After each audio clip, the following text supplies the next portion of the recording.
오늘은 미국 기준으로 일요일, 그닥 많은 소식은 나와 있지 않은 가운데 그래도 중요 소식들 및 분석을 들고 인사를 드려보고 있는 크립토 마토입니다. 자, 얼마 전에 브릭스 국가에서 스위프트를 대신할 수 있는 그들만의 새로운 시스템을 개발하겠다라고 밝힌 데 이어서 브릭스 국가들 같은 경우는 자체 통화 개발에 들어갔다라는 소식이 나왔었죠. 이에 대한 본격적인 회의를 다가오는 8월 남아프리카 공화국에서 브릭스 국가들의 대통령들이 함께 모여가지고 논의를 하게 될 예정이다라고 합니다. 지금 이 5개 국가만 합쳐도 거의 전 세계 인구의 절반 가까이 된다라고 하는 브릭스 국가들. 이러한 브릭스에 관심을 보이고 있는 나라들의 숫자 또한 계속해서 나날이 증가하고 있다라고 하는데요. 아르헨티나, 이란, 인도네시아, 튀르키예, 사우디아라비아, 이집트 등등도 협의체에 참석하는 등 계속해서 서방을 등지는 듯한 모습들을 보여주고 있었다라고 합니다. 자, 그러면서 최근에 중국 위안화 결제가 부쩍 늘었는데요. 브릭스 국가들 내에서 그들만의 자체 통화가 출시되기 전까지는 위안화를 위주로 결제를 하겠다라고 발표를 했습니다. 자, 그리고 브라질 같은 경우는 그동안의 외환 보유고 2위가 유로였었는데 이번에 유로를 중국의 위안이 제끼고 2위로 치고 올라갔다라고 합니다. 유로를 믿지 못하는 것은 이해를 하겠지만은 유로보다 위안화를 선택한다? 반드시 뭔가 있겠죠. 브릭스 국가 내에서 서로를 엄청나게 신뢰한다라든지 위안화를 나중에 금이나 새로운 통화로 자연스럽게 바꿔준다라든지 그런 보증이 있지 않았을까라는 생각이 드는데요. 이러한 과정 속에서 인도 같은 경우도 특정 국가들과 거래를 하는 데 있어서 결제를 인도 루피로 하겠다라고 밝혔습니다. 달러가 아닌 루피. 그전까지는 달러를 썼었는데 이젠 달러를 사용하지 않겠다라는 것이죠. 천천히 그 사용처가 줄어들고 있는 달러. 물론 그렇다고 해서 하루아침에 달러가 무너질 거라고 생각은 하지 않습니다만은 그래도 천천히 확실하게 하락세로 접어들고 있는 것 같습니다. 이러한 과정 속에서 조 바이든이를 더 위협할 수 있는 소식이 나왔죠. 전 세계 원유 생산 국가들에서 계속해서 원유 가격이 떨어지니까 빡쳤는지 대량으로 감산을 하겠다라고 밝혔습니다. 러시아를 비롯해가지고 사우디, 이라크, 아랍에미레이트 등등에서 감산을 밝히게 되면서 이 조만간에 기름값이 올라가게 되지 않을까? 그러면 조 바이든 같은 경우는 강제로 기름값을 낮추기 위해서 전략 비축유 대부분을 풀었는데 이러지도 저러지도 못하는 상황에 처할 수가 있다는 것이죠. 많은 사람들이 간과하고 있는 것 중에 한 가지가 미국에 석유가 엄청나게 많이 매장이 되어 있는데 그린 에너지니 기후협약이니 하면서 생산을 중단을 했다라는 것인데 그러면서 다른 나라들한테는 좀 증산해달라고 이야기를 하는 것이 하여간 좀 이상한 짓을 많이 하고 있습니다. 미국도 언젠가는 다시 석유를 생산하게 될 것 같은데요. 정권이 바뀌게 될지 아닐지는 모르겠지만은 자, 아무튼 이런 식으로다가 국제 원유 가격이 올라가게 된다면은 인플레이션에 또 악영향을 줄 수가 있겠습니다. 내년이 당장 선거인데 과연 어떻게 될 것인가? 여러 가지로 복잡한 상황들이 이어지고 있는 가운데 암호화폐 시장 소식들로 들어가가지고 자, 이번 주에도 코인리스와 크라토스가 국내 암호화폐 투자자 2,000명을 대상으로 설문조사를 진행한 결과 응답자의 49.6%가 이번 주 비트코인이 상승 또는 급등할 것으로 전망을 했다라고 합니다. 저번 주가 53%였었는데 약간 하락한 그런 수치라고 볼 수가 있겠고요. 하락 또는 급락할 것으로 예측하고 있는 응답자들은 14.8%. 그 외에 시장의 심리 상태에 대해서 물어봤더니 52.8%가 중립이다라고 답변을 했다라고 합니다. 그도 그럴 것이 비트코인 지금 주요 저항 아래에서 약간 골골대는 모습을 보여주고 있는데요. 그렇다라고 해서 또 크게 떨어지지도 않고 있는 모습. 최근에 미국발 악재 나온 것 치고는 정말 잘 견뎌주고 있는 비트코인. 이런 상황 속에서 암호화폐 분석 회사 카이코의 CEO는 이야기하기를 미국의 단속 및 압박으로 인해 가지고 암호화폐 무게중심이 홍콩으로 이동하게 될 것이다 라고 이야기를 했습니다. 자, 아무래도 계속해서 못 살게 구니까 인력이고 자원이고 해외로 빠져나가게 될 수 있을 것이다 라고 예측을 하고 있는 것인데요. 자, 홍콩 말고 엘살바도르로도 많은 회사들이 옮겨갈 수 있으면 좋겠습니다. 세금 면제 아닙니까? 엘살바도르. 다음으로는 말말말 인플루언서 및 전문가들의 의견들 들어보도록 하겠습니다.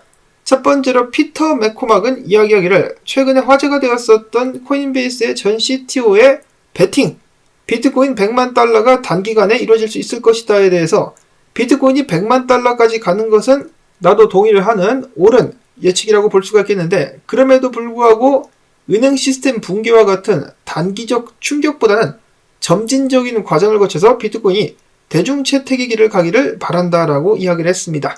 여러분들께서는 어떻게 생각을 하십니까? 점진적으로 받아들이는 것도 좋은데 말을 더럽게 안 들으면은 충격요법도 저는 나쁘지 않다라고 봅니다. 엄청난 충격을 주면서 비트코인이 왜 중요한가? 법정화폐를 무조건적으로 신뢰하는 것이 왜 위험한가? 사람들이 알게 될 수 있으면 좋겠다라는 생각을 합니다. 자, 그리고 은행업계의 위기는 끝나지 않았다. 투자 분석가이자 전문가인 린 알덴 같은 경우는 17조 6천억 달러 예금이 고작 3조 달러 현금에 의해 지탱이 되고 있다. 그 말인즉슨 위기가 닥쳤을 때 커버가 그 정도밖에는 안 된다라는 것이며 이 중에 0.1조 달러만이 진짜 돈일 것이다 라고 예측을 했습니다.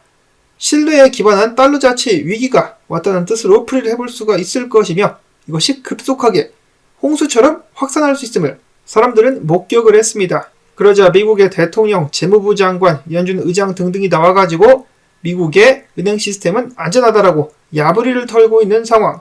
결국은 양적 완화가 다시 한번 이루어지지 않겠느냐. 연준의 대차 대조표는 다시 한번 늘어가고 있는 상황 속에서 CBDC를 출시를 하든 혹은 달러가 전 세계에서 활용이 줄어들게 됨으로써 전 세계의 달러가 다시 미국으로 흘러 들어오게 된다면은 이러니 저러니 해도 미국의 종착지는 결국 하이퍼 인플레이션이 될 수밖에는 없지 않겠느냐.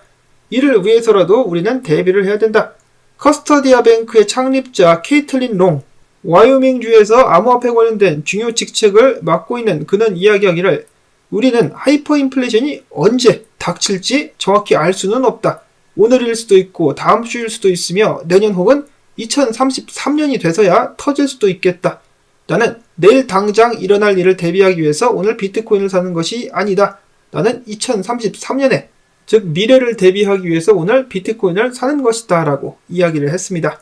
비트코인을 그동안에 투자처, 투기처로 보고 있었다면 앞으로는 비트코인이 보험이 될 수도 있다 라는 이야기인데요. 앞으로 어떤 일들이 발생하게 될지는 모르겠지만 좋은 일보다는 좋지 않은 일들이 터질 가능성이 좀 더 높은 것 같습니다. 그런 의미에서 사람들을 위해서 개발된 비트코인, 사람들을 보호할 수 있는 대안이 될 수 있기를 바라보며 분석들로 넘어가 보도록 하겠습니다. S&P 500 월봉 이 차트인데요. 2022년 7월 이후로 가장 높은 월봉을 기록했다라고 합니다. 긍정적으로 볼 수 있을 것인가? 과연 최근에 있었던 하락은 더 높은 저점을 기록하는 과정으로 볼 수 있을 것인가? 그러면은 지속적인 상승이 나올 수 있을 것인데 많은 사람들이 주목하고 있는 가운데 비트코인 단기 분석 28,000달러까지 바이낸스에 매수 비역이 펴져 있어가지고 28,000달러가 뚫리기는 쉽지 않아 보인다라고 예측이 나오고 있습니다. 자, 그러자 멀프스키라는 분석가는 최근 저항의 비트코인이 4번 도전을 했었는데 5번째 이번에 다시 한번 치고 올라가게 된다면 저항을 뚫고 상승할 수 있을 것 같다 라면서 긍정적으로 비트코인의 모습을 바라보고 있었습니다. 크립토 라디라는 분석가 같은 경우도 이런 식으로 예상했던 대로 반등 자리까지 맞고 지금 상승할 준비를 하고 있다. 지금부터 비트코인 간드하라고 외치고 있었고요. 사토시 플리퍼 분석가 같은 경우는 중립을 유지하고 있었습니다. 그의 작전은 이렇습니다. 비트코인이 31,000달러 위에서 안착을 할 수 있다라면은 무조건 롱. 그게 아니라면은 비트코인 조정 나와가지고 20,000달러에서 25,000달러 사이 분위기를 보면서 그 자리에서 롱을 치겠다라고 이야기를 하고 있습니다. 지금은 해지로다가 숏만 좀 걸어놓고 상황을 지켜보고 있다라고 하네요. 요즘에 계속해서 굵직굵직한 일들이 많이 터지기 때문에 매주마다 긴장 상태가 유지가 되고 있습니다. 이번 주에는 또 어떤 일들이 발생하게 될 것인가, 그리고 비트코인의 반응은 어떨 것인지 지켜보도록 하시면서 기타 소식들 보도록 하겠습니다. 최근에 엄청나게 화제를 모으면서 출시가 된 아비트럼 네이티브 토큰 관련해가지고 말이 많다라고 합니다. 특히 이번에 아비트럼 재단이 특별 보상 코인을 무단으로 매각하고 있어가지고 사람들의 질타 및 코인 가격들도 같이 떨어지고 있다라고 합니다. 원래는 투표를 통해 가지고 거버넌스 제안을 결정해야 되는데 이 재단 같은 경우 양아치처럼 투표 결과를 기다리지 않고 들고 있었던 코인을 다오 이익을 위해서 스테이블 코인으로 바꾸고 운용 자금으로 쓰겠다라고 일방적으로 밝힌 것인데요.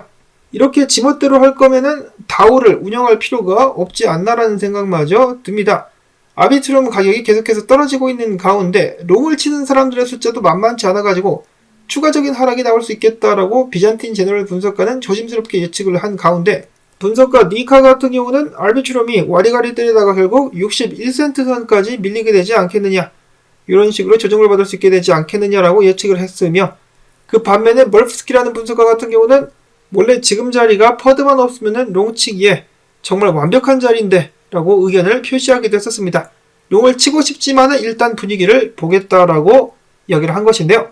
자, 과연 알비트럼 관련된 논란 어떤 식으로 해결이 될 수 있을지 지켜보도록 하시면서, 그 다음에는 GRT 분석인데 지금 주요 구간에서 지지를 받고 있기에 여기서 반등할 수 있기를 바라는데 반등할 수 없다라면 추가적인 하락 당연히 나오게 될 수 있다라고 이야기를 하고 있습니다.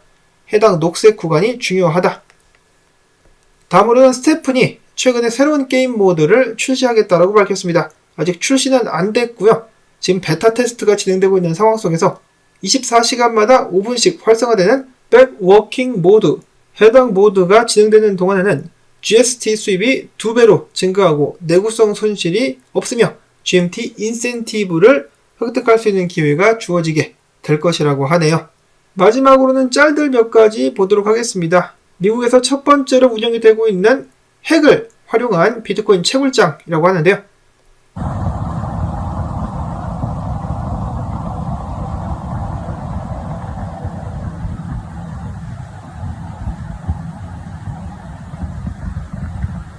이 원자력 및 핵을 활용해가지고 채굴을 하는 것도 그린 에너지가 맞죠. 유럽 같은 경우도 최근에 원자력을 그린 에너지로 명명을 했다라고 하는데, 미국에서 엄청난 압박이 지속되고 있음에도 불구하고 비트코인 채굴은 이루어지고 있습니다. 특정 주들 같은 경우는 비트코인을 보호하려는 모습을 보여주고 있기도 한데, 암호화폐에 관련된 사투 미국 내에서 지속되는 가운데 최근에 독일의 유로피언 중앙은행에 비트코인을 공부하라라는 프로젝터 빔이 쏘아 올려진 데 이어서 이번에는 독일에서 가장 높은 빌딩에 비트코인 로고가 쏘아 올려졌다라고 하네요. 이런 식으로다가 비트코인 가지야. 이를 보고 부디 더욱더 많은 독일 사람들이 비트코인 가지야를 그리고 비트코인 매수를 진행할 수 있기를 바라보면서 오늘 영상은 여기서 마무리를 짓도록 하겠습니다. 도움되셨다면 오늘도 영상에 나오는 광고 한 편만이라도 마지막까지 틀어주기 꼭 부탁을 드립니다. 여러분들의 도움이 있어야만 계속해서 살아남을 수 있는 토마토 채널, 저는 다음에 또 새로운 소식 가지고 인사를 드리도록 하겠습니다. 안녕히 계십시오.